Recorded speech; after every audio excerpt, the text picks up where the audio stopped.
All right. Dude, how you been? What's up? I'm gonna grill you. Do you know that? You're I'm gonna. gonna fucking grill you. Man, I should You have s- gotten high. I should have got even you more said high you were a before sock this. dem. I'm gonna fucking grill you about that. You ready? All right, all right. Yeah, I think I'm a little bit ready for that. You're about to get grilled, Tony Gonzalez.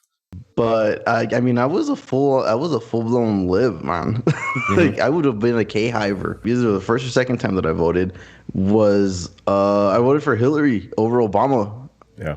I was big on the Hill Dog. You know what I'm Wow. saying? Yeah. I bought her books and shit too. I had like a whole so I started looking at the policies that Bernie was pushing and why were these things so popular. I started, examining the explanation that we get from Dems, which is for incrementalism. There was a Kyle segment I had seen. He had said something about why is it that Democrats pretend like they can only get a little bit done, and meanwhile Republicans go ahead and change whole swaths of legislature of policy in sweeping amounts, and Dems act like they're powerless to do it. Buddy, we invited you here in the spirit of building leftist unity, strength, and power. You are a returning champion, Tony. We Oh, I spoke to am. you about a week or two ago, and actually, your video premiered just this morning. I had a backlog of posts, and it finally premiered this morning on my YouTube channel. Right. Right on. I was refamiliarizing myself with our chat a little bit, and I was reminded that you're a sock dam. I want to talk about that Yep. today. Maybe we could talk about tequila and vodka a little bit more and hangovers. Otherwise, what I'd love to do, Anthony's ask first, what seeds? First of all, how you doing today? What's up, buddy? How are you? I'm doing good, man. Doing Yeah, good. yeah. Nice. And they got some Mother's Day plans for later on. So, Happy Mother's Day to you. And well, yeah. I mean, I've never had it quite phrased that way, but yeah, you know what I'm saying. happy Mother's Day.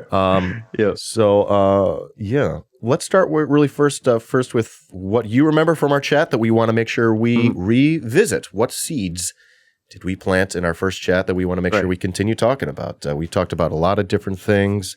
I talked about your show, Unelectable Airwaves. We talked a little bit about the Destiny and the Wolf debate. I think we talked about Texas exceptionalism. I thought that was interesting. That was another one. That was good. Yeah. Yeah. And then, a lot of other shit. But yeah, how about we go ahead and defer to you? You know, I want to talk to you about sort of the whole sock dem thing. Yeah. So what's up? What's on your mind? What do you remember? Yeah, I mean, well, I guess the where I would start. I mean, it was kind of my the way I've kind of changed on my political views, even from over the course of like about 5 years. So I mean, there's still room for me to even move further left. But I mean, I was a full blown lib, man. I was one of those annoying ass. Like I would have been a K hiver if it wasn't for me. I mean, that's where I was, bro. The first time I think one of the first, I think either the first or second time that I voted was I voted for Hillary over Obama. Yeah. I was big on the Hill Dog. You know what I'm saying? Yeah. I bought her books and shit too. I had like a whole ass t-shirt, man. I'm telling you.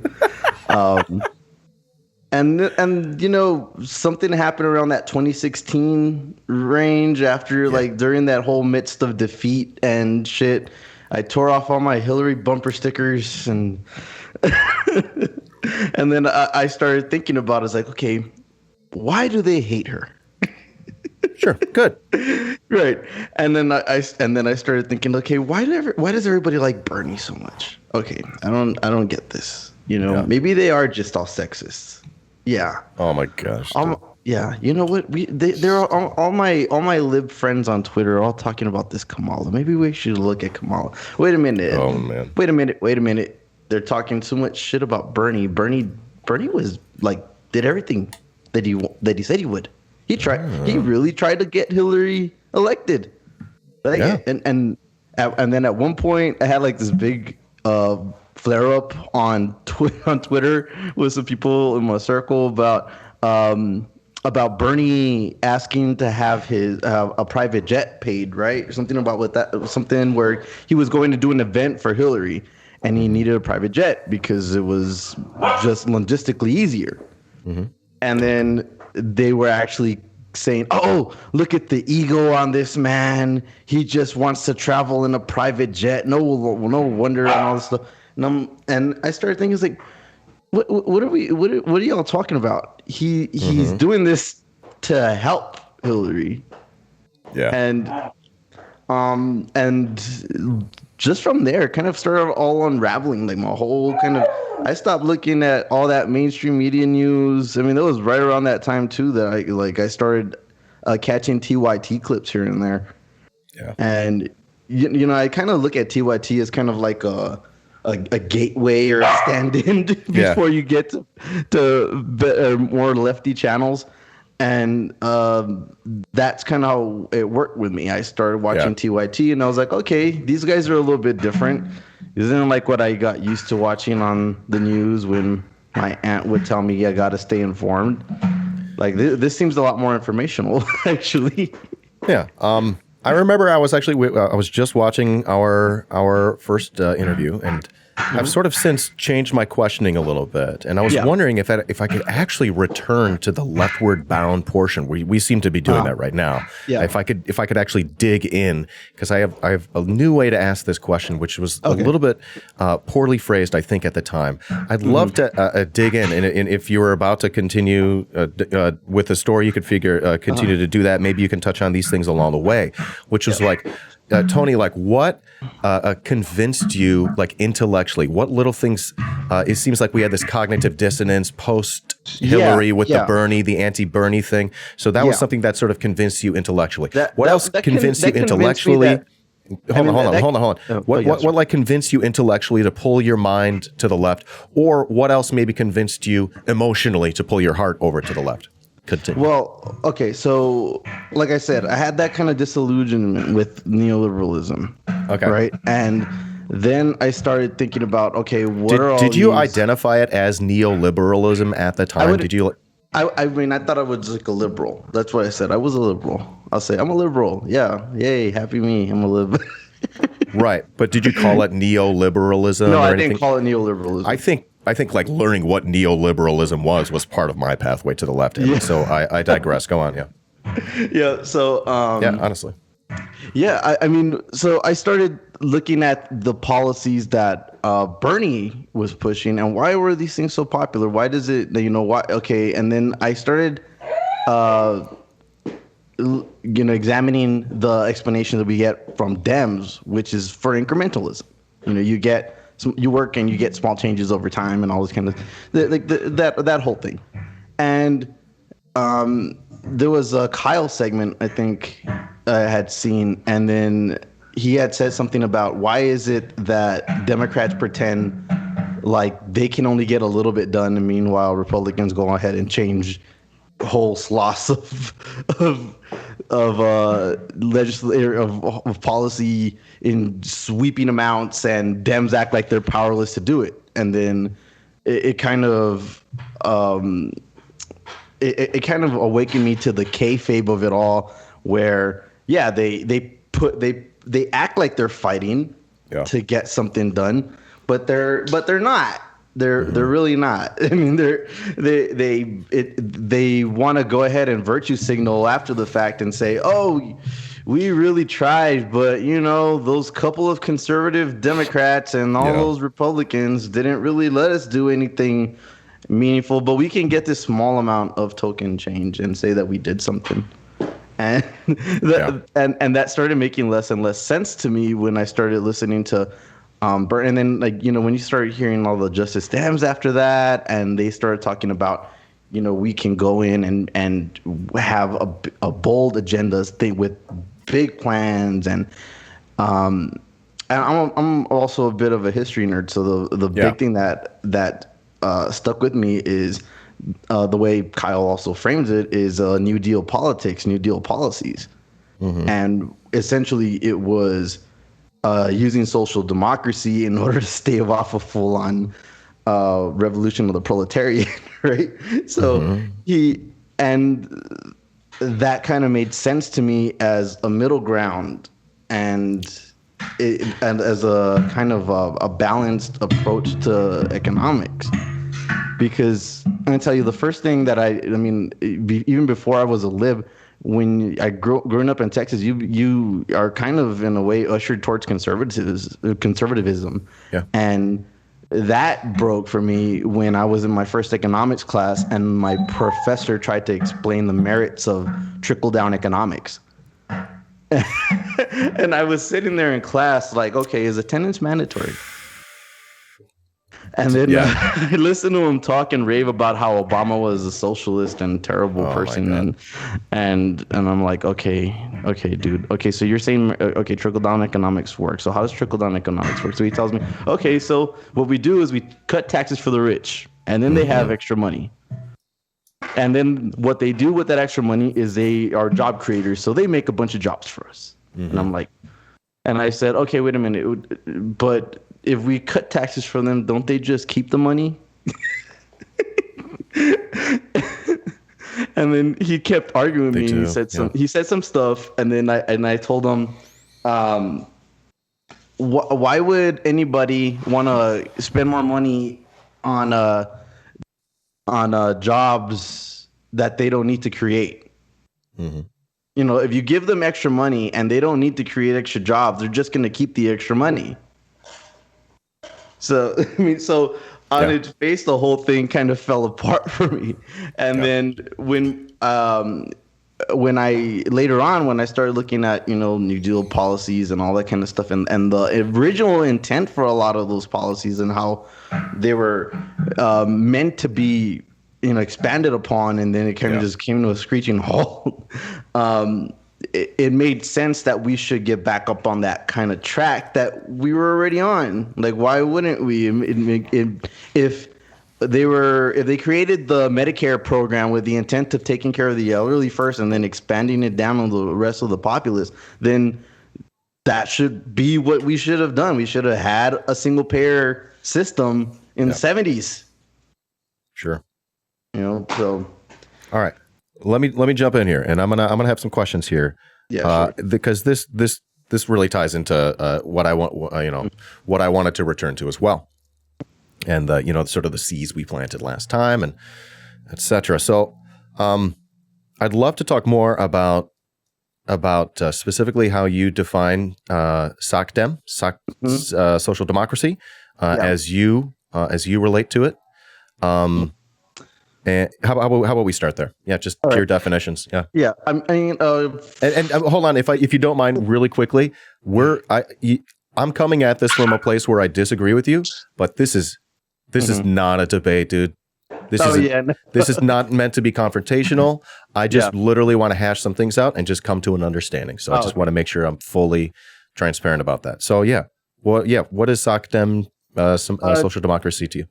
Yeah, I mean, okay, so this is, you know, Matt, my co-host, is also like to the left of me on this kind of thing too. Right. So the way he explained it, I think, is the way I kind of wrap my head around it. Is you kind of turn up think about socialism as a dial. You turn it up until you hit like a sweet spot. Okay. So for me, that sweet spot, it still leaves room for privatization and private ownership and all that kind of stuff. So I would take certain things. I do believe certain things need to be out of the private sector in terms of basic needs, but I still think there's room for private industry in certain industry. Yeah. Perfect. So you think there's room for private industry? All right. Yeah. So it's sort of like a mixed economy, perhaps even there's some socialism in there. Perhaps even there's some democratization of enterprise. Yeah. Yeah, definitely. Okay. So all right. So honestly, then my questions are, and I've just been trying to wrap my head around this morning. So again, this is not the debate that some people think this might be, but my questions are this: like, do we think that would be enough to meaningfully address things like class disparity, to meaningfully address colonialism, and also to meaningfully address like imperialism, right? Like So Right. like that's where I am, and I just wonder what you think. Yeah. Yeah, I mean, I feel like if you have basic needs met, and I mean, there's still select amounts of private industry in the middle of all those things, you can cut down on a lot of on a lot of that stuff that you're talking about. All of that stuff when you're talking about the neoconservative foreign policies. I mean, of course, that's um that's been one of the lesser traits of America in this past century. Okay. But I mean, a lot of that has to do with just the way you run your foreign policy, and I would look at as independent from the domestic side of things too. Okay. And what is an example, or what leads you to that belief? What leads you to think that like we can effectively address class disparity, that we can effectively address imperialism and colonialism? Yeah, what's leading you to that? Yeah. Well, let's start with the class disparity. For example, if the delusion right now is that there's some kind of meritocracy going on, as if the majority of wealth in this country isn't just inherited and passed on. Yeah. So if you start from a place where everybody has their basic needs met, everybody has healthcare, everybody has power, for example, everybody, there's a social safety net that gives everybody a place where they start without having to be concerned so much for their basic needs, I guess.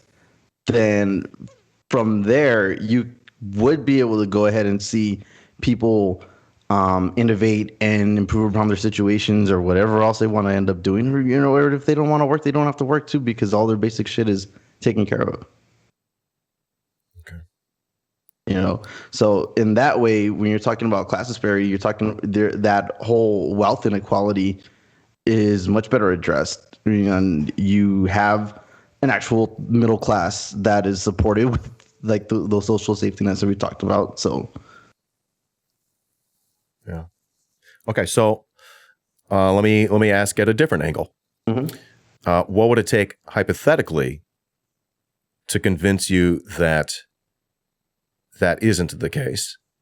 That sort of this mixed economy that we're talking about, privatization, where we allow certain privatization of certain enterprise, and we also democratize certain enterprise.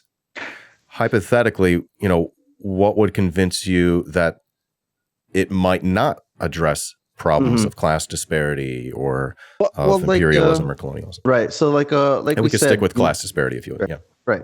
So like I had said before, it's kind of like you put that dial up on socialism. So you actually get to a place where you turn that dial up on socialism to where I'm talking about, where you have more of that social democratic side, the social safety net, the regulations on private industry, all those kind of things.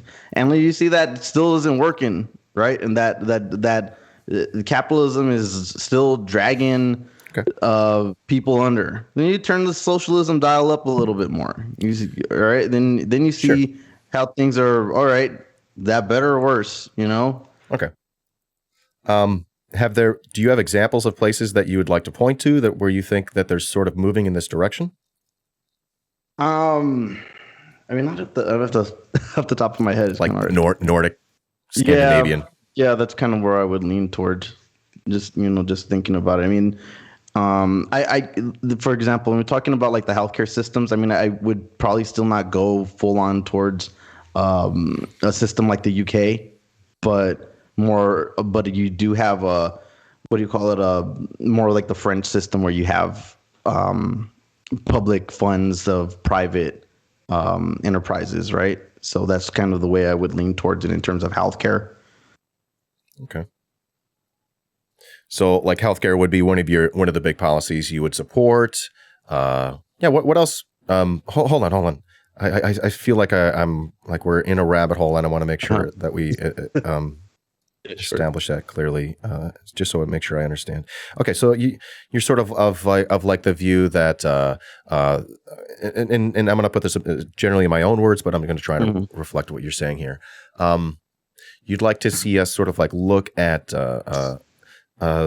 socialism and capitalism sort of as being on a scale, a slider, where so there's a spectrum. Right. You could dial it in to sort of a happy medium by doing certain things of allowing privatization of enterprise, right, and creation of new businesses, all that kind of stuff. If I wouldn't impose regulations as in, okay, the workers have to own a certain percentage of a business.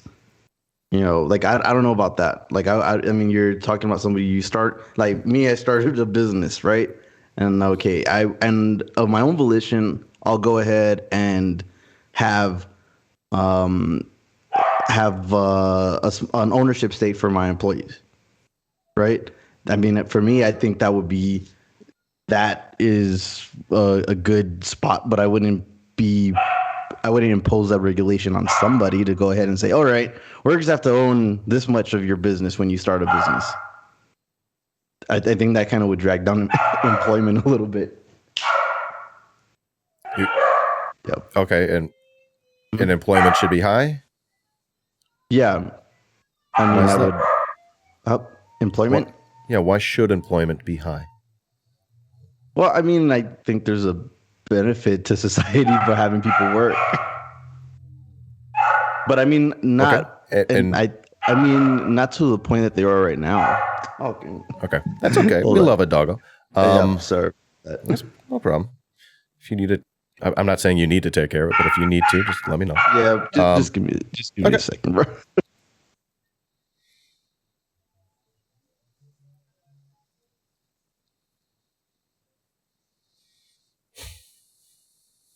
Chat, what questions would you have for Anthony to help make this more clear or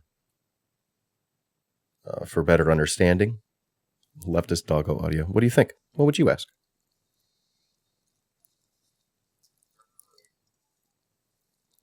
I'm trying a little bit to get to the epistemology of how people reach political beliefs. Yeah, show dog. Right? So the question is like, what convinces one of Sakadamism? How do they reach that? How do they... Hey, bud. Yep, sorry about that. All good, no worries. All right. Oh yeah, just to go ahead and show you. There you go.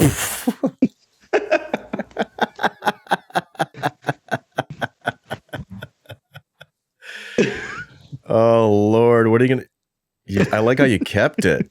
Do you keep it on your bookshelf, or do you hide it under the bed or something? No, I keep it on the right side on my bookshelf right there. Was it third row? Where she belongs, on the right.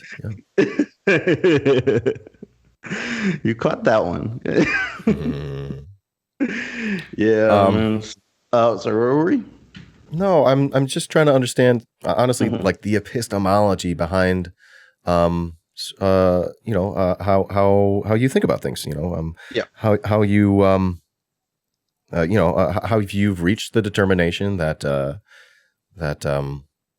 social democracies can meaningfully address maybe we could say the biggest issues in our world, not just in our country, but in our world as well. But also, what it would take to make you 100% certain of that. You'd be like, yes, that's perfect. I would expect to see X, Y, Z and this much of it or whatever. And then the other side of the question is, what would it take hypothetically for you to change your mind about it? Be like, oh shit, no, this isn't actually, this ain't it. Yeah, this ain't it. Right? I mean, and I'm just totally hypothetical, but yeah. Well, I mean, it would start with having the policies implemented. I'd have to see a Medicare for all system. I'd have to see how things work. If you take public ownership of utilities, have that instituted. See how that goes. Actually, have some nationwide broadband system. Yeah. I mean, let's face it. At this point, internet's essential. It's been made an essential part of education. You can't go through the education system without needing internet now. It's not like when I was in school or I was in middle school. We didn't have. I thought it was ahead of the curve when I was in 4th grade and I had Britannica Encyclopedia on a CD-ROM. Fuck yeah, dude. I love those. What did I had it in Encarta. I had Encarta. Yeah. So you'd want to see socialism and or communism done, and that's what it would sort of like take you to convince you, oh shit, yeah, we should go farther left or whatever. Yeah. Yeah, I mean, when it comes to pure communism and all that kind of stuff, I mean, I guess it's less in practice and more theoretical too. Mm-hmm. I mean, would that be fair to say? Communism? I don't know.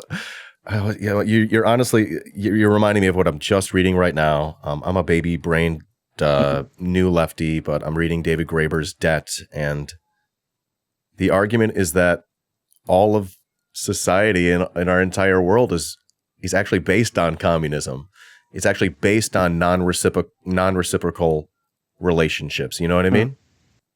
Our whole world runs on it, and in fact, capitalism runs on top of it. That's sort of the argument that he puts. I'm sorry, so I don't even remember what your question was, but that you just lit up that part of my brain. Yeah. Say what? I was gonna bring up this thing that Richard Wolff said, where he mentioned that what we have right now is a capitalist economy with bits of socialism injected in, and what we need is a socialist economy with bits of capitalism dripped in, right? So, I mean, if we really did have a basis of communism with, capitalism kind of dripped in, I mean, we wouldn't really have a problem here, bro. Exactly. So you reminded me of a couple other things. I'm thinking of Cuba. I'm thinking more about the Scandinavian countries. I'm thinking about my interviews with Scandinavian guests that tell me of, they give sort of, certain things thumbs up. Compared to obviously us over here in America, where we've got the long dick of capitalism all the way. Okay, I forgot when it was. Sorry, but I forgot when it was. But I think it was one of those Scandinavian countries that they were giving notices to their citizens about traveling the U.S. or other countries with undeveloped infrastructure in terms of healthcare. Mm-hmm. Yeah, right. Don't get stuck here. Is that what they're saying? Yeah, that's what they're saying. Sick and stuck. Yeah. We just made the list, dude. So I'm just thinking of these things. I'm thinking I'm being reminded of Azure Scapegoat YouTuber Grom Storino, who's a mod in Bleep Blop Ben's chat and a very longtime lefty. And they do look and say, yes, it's better than it is in the United States. However, they still point to the problems that exist, which mainly I think they might point to, and I don't want to put words in their mouth. I'd have to really revisit their videos. But one thing I do remember specifically, I believe Azure Scapegoat or Grom Storino said, was that it's their countries still rely on like this global imperialism. It still relies on colonialism globally and worldwide. So it's not in maybe in not so many words, they might argue that that it doesn't accurately solve this problem. I guess you would start with, what's the catalyst for colonialism and imperialism? Would you say that the hunger of capitalism, right? The undying hunger of capitalism that demands unending growth. Yeah. You see, I mean, that if that's where the starting point is for imperialism, then then that's a problem. So maybe that could be something hypothetically that would convince you. Yeah, because if you there's a seed right there. Because that's the thing, is if you can't get by with what you're able to produce within your own economy without pillaging other countries, then that proves that your system is completely a failure and all. Yeah. Yeah, in every respect, And that's why I don't believe in yes, I want to see socialism in countries and I want to see more and more of it, but I believe in a global socialism or a global communism. All right, this is fascinating, but that's a really good one. And I want to find those seeds. Like, what would it take for us to change our minds? That's what I love to think about. All right.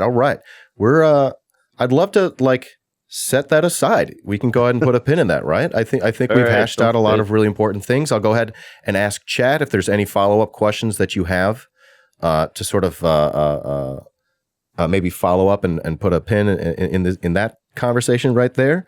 Otherwise, yeah, like that's really the main thing I wanted to talk about today with you. So I wish I sort of had more to go over. We could talk more actually, if you wanted to. Other policies that like you support, that you'd like to see. We've touched on Medicare for all.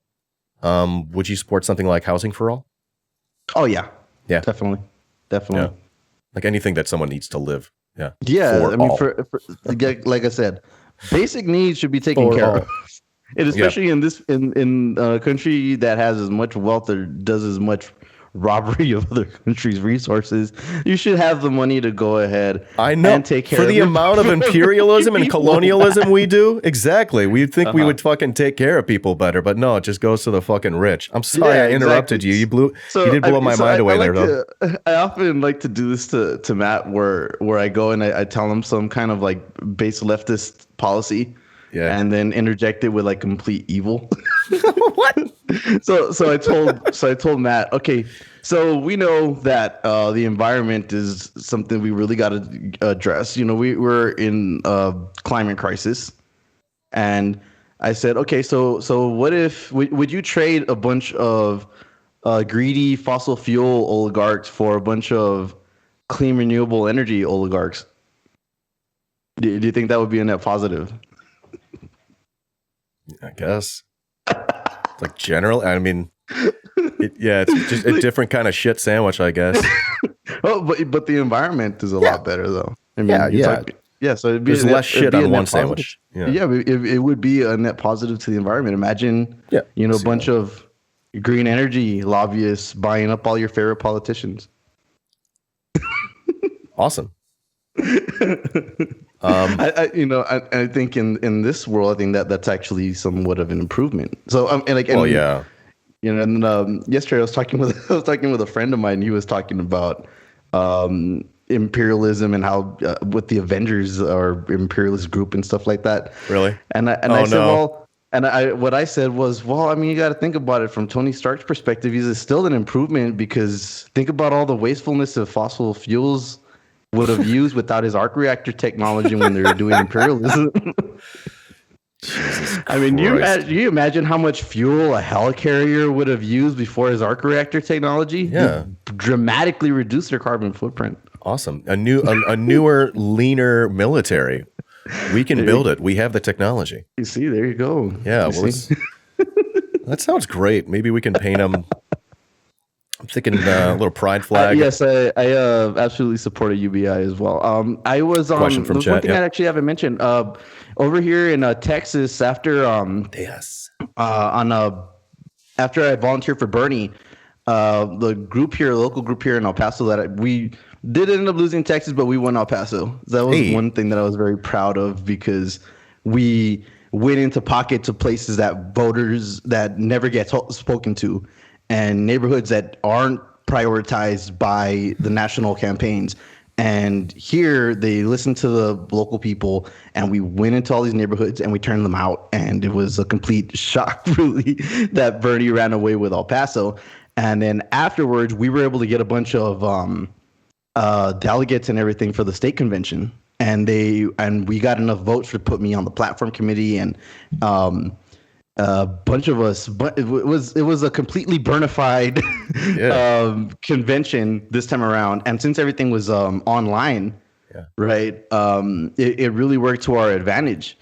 And we put together, I would say it was probably one of the most progressive platforms in the country afterwards. We had, which did include a UBI, support for Medicare for all, Green New Deal,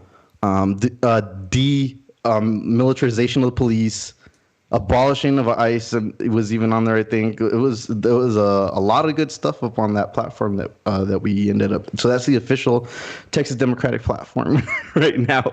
Yeah, which I think it would make even some of you the tankies smile. I'm gonna turn you into a tanky Tony. Mm-hmm. Tanky Tony. Oh, it sounds good already. Yeah. No, I'm not. I don't think I'm a tanky. I don't know. How do you define tanky, Tony? Comma Tony. Yeah. I mean, I guess it's kind of just one of those terms. I mean, if it's, I mean, I guess it's something that you address when you're talking about something that's so far left. Like, I mean, they've abandoned any other kind of views or any other kind of solutions for problems other than outright, abolishment of the entire system. I don't know, maybe stuff like that, I would say. Maybe maybe there's still some work that you can do to improve things in the meantime before you just go to large scale revolution. I don't know. Maybe. Yeah. Perhaps. All right. So a tanky is, you might define it a little bit as someone who doesn't believe at all in electoralism. Yeah. That was kind of one of the problems here when we were trying to go ahead and work with the local DSA chapter. Yeah. They completely kind of abandoned electoral politics outright, and DSA we were trying to start an electoral group to get more progressives in office, and they were completely unsupportive of it until we ended up having to go ahead and my friend over here set up a whole electoral chapter, and then they put him in charge of the whole fucking thing. Wow. And then afterwards, like I was saying, with the platform committee and everything else that we're doing at the convention. The DSA guys the DSA people that were there, they were like, first thing she says in the meeting, she's like, all right, well, I'm a communist and I don't really believe in electoral stuff, but any success that you had right now is because of all the hell we raised 4 years ago. Okay, so everything that we did to organize is on you? Yeah. Like, you weren't even going to be part of any of this. Nobody was doing any of this stuff to get us into any of our seats, and we created the flyers. We did the online marketing campaign. And then, now y'all are the ones that are abandoning electoral politics, have no interest in it, and want to take credit for us being on the committees. Okay. All right. I see how you go. And I would assume as well, you have a certain belief in electoral politics. What do you think? What are its limits? Oh yeah, I mean, there's definite limits. It's important. I find it important to go ahead about things the way Bernie kind of described, where you have that inside outside game. You need both. You're not going to get. The inertia of the way politics runs in this country just demands that you need people constantly applying pressure. And if you've seen anything of my show or that I do with Matt and everything, I always defend AOC for most of the time. I do a lot of defense of the squad, but that shouldn't be construed with saying that they're above any sort of criticism, because they need that criticism. They need to be reminded of who put them in the positions that they are.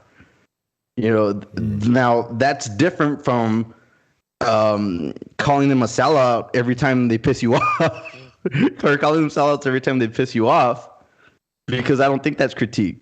I think that's just you being frustrated than them pissing you off. Talking about Ryan Knight. Yeah, there we go. I mean, for example, with Ryan Knight, I don't know. Matt insists he's an op, but I'm not touching that. Matt's a lot more conspiratorial than I am, but I mean, this is the dude that was a K-hiver. He was whatever. I mean, then he was a Warren dude. Then all of a sudden now he's even to the left of AOC. Hammer and sickle. All right. Yeah, hammer and sickle time now, Ryan Knight. All right, you go about it. You do you, bro. Yeah. He's king of the left. Oh yeah, let's just walk away from all these Justice Dems. Yeah, there we go. Dude. They pissed us off once. Let's primary them with ooh.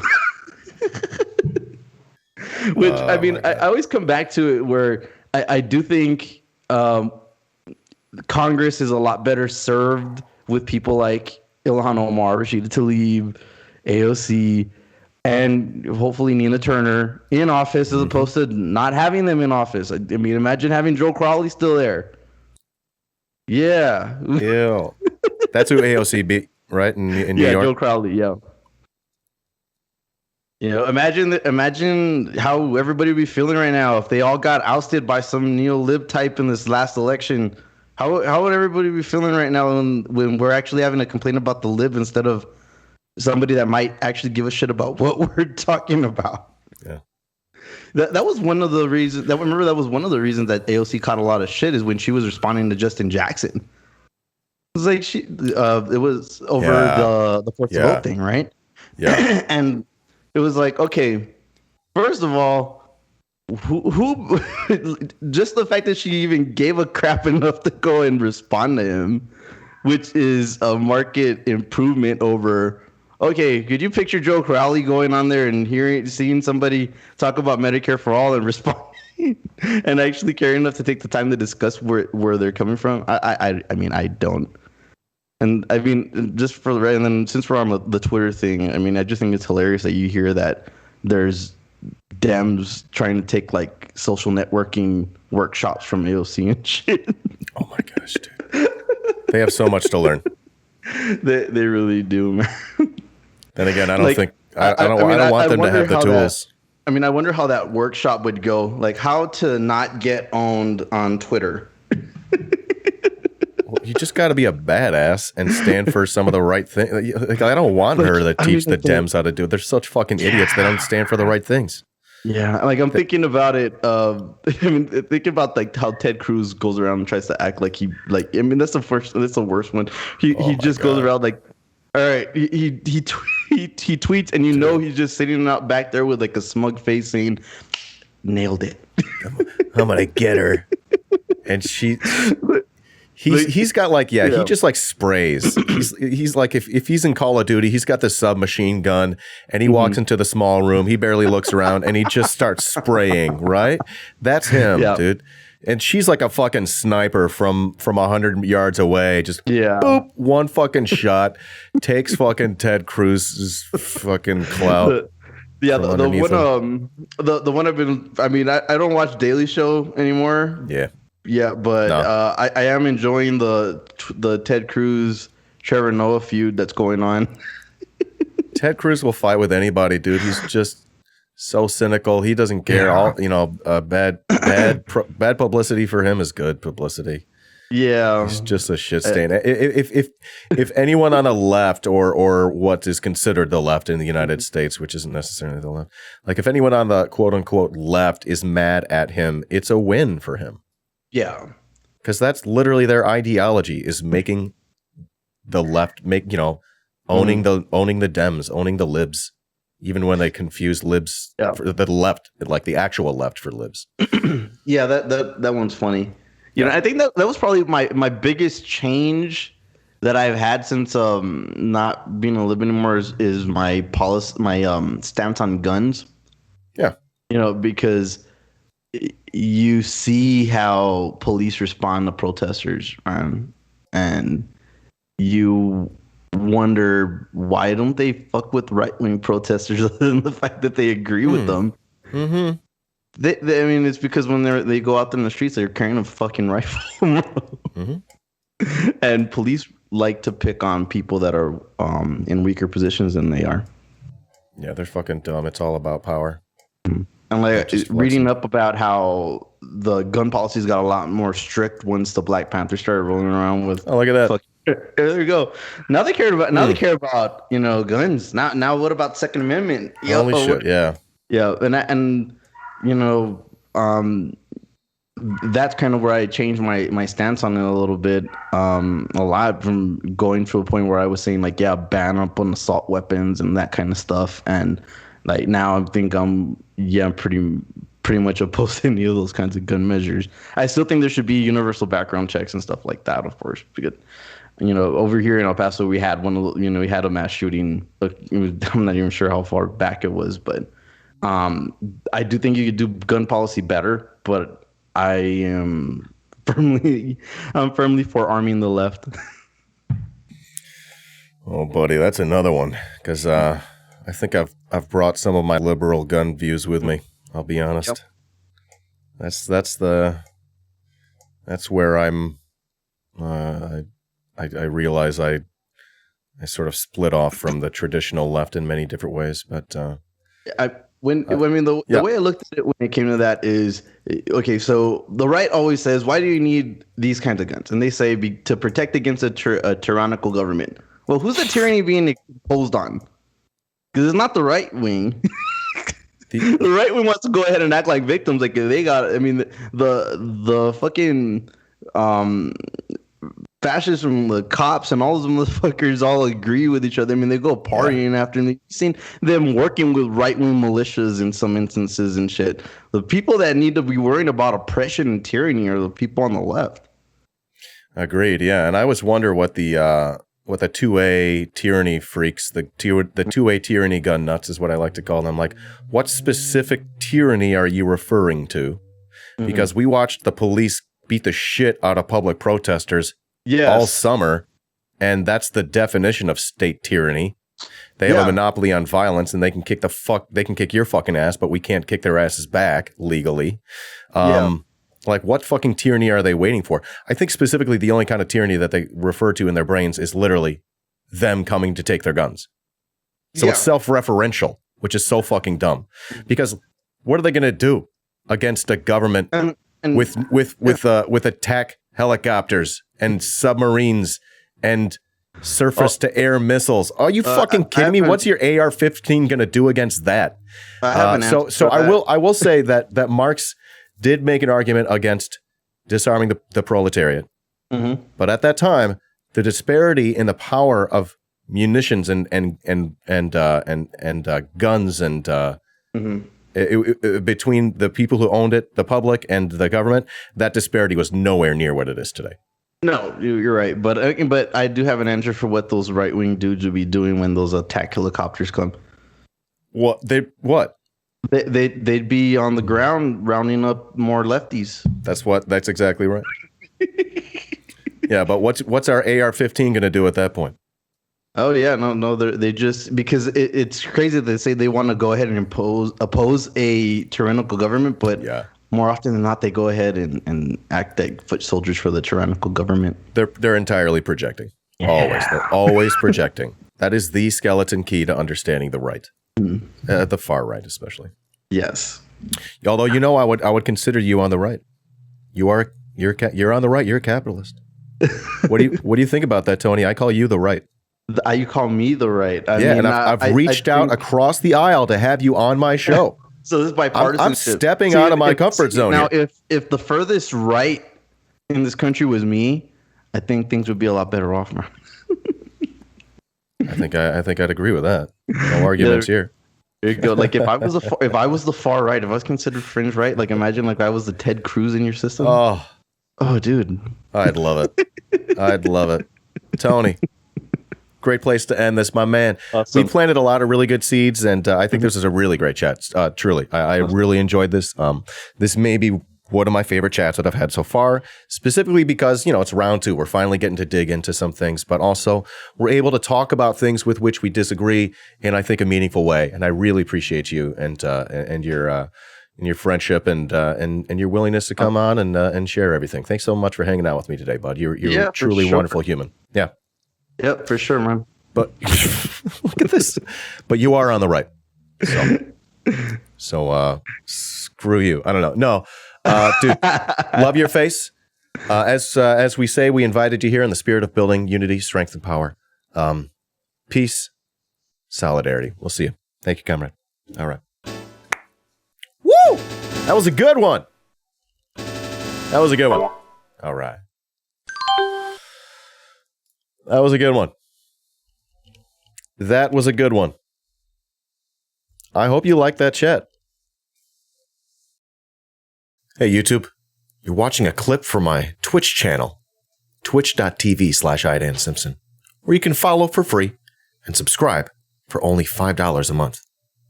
Thanks for watching.